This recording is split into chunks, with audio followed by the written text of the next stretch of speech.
महाराष्ट्र की राजनीति में हलचल उस समय तेज हो गई जब महाविकास आघाड़ी के प्रमुख नेताओं की बैठक आज विधानसभा परिसर में संपन्न हुई।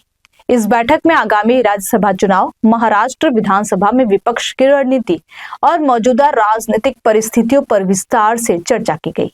बैठक में कांग्रेस, शिवसेना युवती और राष्ट्रवादी कांग्रेस पार्टी शरद पवार गुट के वरिष्ठ नेता मौजूद रहे। यह बैठक इसलिए भी महत्वपूर्ण मानी जा रही है क्योंकि राज्यसभा की एक सीट को लेकर महाविकास आघाड़ी के घटक दलों के बीच उम्मीदवार तय करने को लेकर मंथन चल रहा है।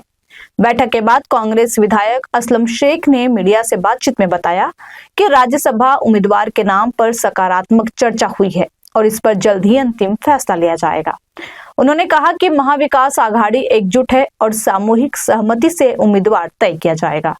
गौरतलब है कि एक दिन पहले आदित्य ठाकरे ने अपनी पार्टी शिवसेना युवती की ओर से राज्यसभा उम्मीदवार पर दावा पेश किया था। इसके बाद से यह अटकलें तेज हो गई थी कि गठबंधन के भीतर सीट बंटवारे को लेकर चर्चा गहन हो सकती है। सूत्रों के अनुसार शिवसेना युवती का मानना है कि वर्तमान राजनीतिक समीकरणों को देखते हुए इस सीट पर उनका दावा मजबूत है, जबकि कांग्रेस और एनसीपी भी अपनी अपनी दावेदारी पर विचार कर रही है। असलम शेख ने कहा कि विपक्ष जनता से जुड़े मुद्दों को मजबूती से उठाएगा और सरकार से जवाबदेही की मांग करेगा। उन्होंने यह भी स्पष्ट किया कि एमवीए पूरी मजबूती और समन्वय के साथ विधानसभा में अपनी भूमिका निभाएगा। इस दौरान असलम शेख ने कैबिनेट मंत्री नितेश राणे द्वारा मदरसों को लेकर दिए गए बयान पर भी टिप्पणी की। उन्होंने कहा कि इस तरह के बयान समाज में अनावश्यक विवाद और विभाजन पैदा करते हैं। शेख ने कहा कि शिक्षा संस्थानों को राजनीतिक बयानबाजी से दूर रखना चाहिए और सरकार को विकास के मुद्दों पर ध्यान देना चाहिए।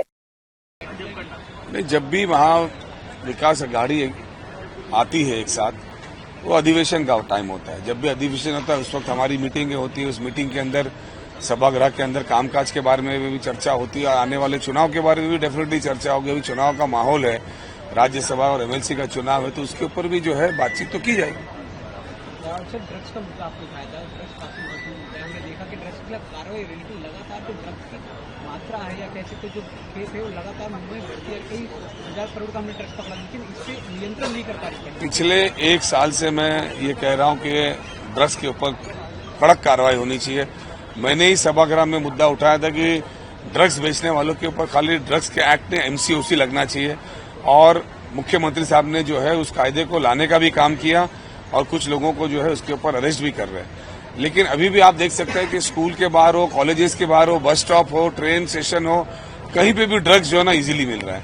और एक दो भारतीय जनता पार्टी के अभी विधायकों ने भी जाके ड्रग्स के यहाँ खुद पकड़ने का काम किया जो स्कूल के बाहर थे, जो कि बड़ी शर्मनाक की बात है और राज्य सरकार के लिए और पुलिस के लिए।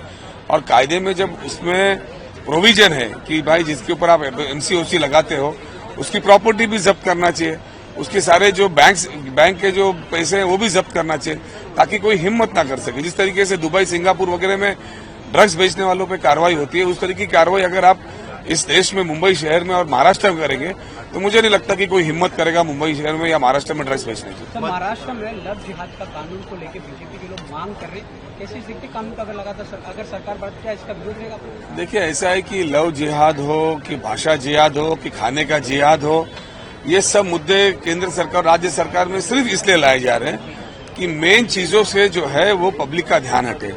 ये एक एक करके जो है पूरी देश की संपत्ति कुछ उद्योगपतियों को दे रहे हैं और सारी जो नियम जो बदलने का काम कर रहे हैं इनको देने के लिए, उसके ऊपर से ध्यान हट जाए लोगों का और मीडिया ये सारी बकवास बातें चलाए। मीडिया इसी पे फोकस करे, मीडिया उस पर फोकस ना करे कि किस तरीके से पूरे रेलवे स्टेशन दिए जा रहे हैं, किस तरीके से पूरे एयरपोर्ट दिए जा रहे हैं, किस तरीके से जो है मेन प्राइम प्रॉपर्टीज मुंबई शहर की नहीं पूरी देश की जो है उद्योगपतियों की दी जा रही है। इस पे फोकस ना हो। आजू बाजू की कंट्रियों के साथ जिस तरीके से हमारे रिश्ते होने चाहिए, रिश्ते बिगड़ते जा रहे हैं, इंटरनेशनल में कहीं ना कहीं हमारा ह्यूमिलेशन हो रहा है, उस पर चर्चा नहीं होते हुए ये सब चीजें जानबूझ के इसलिए ला रहे हैं कि उस मुद्दों से लोगों का ध्यान हटे, इस पर चर्चा हो और ये देश की सारी संपत्ति लोगों को दी जाए।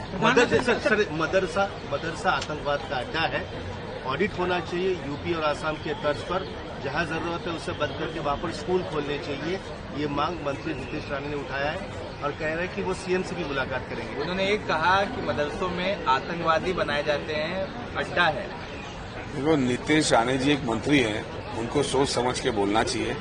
और अगर वो बोलते हैं तो उन्हें सिद्ध करना चाहिए, और सिद्ध नहीं करते हैं तो आप लोगों ने उनसे पूछना चाहिए कि आप राजीनामा कब दोगे।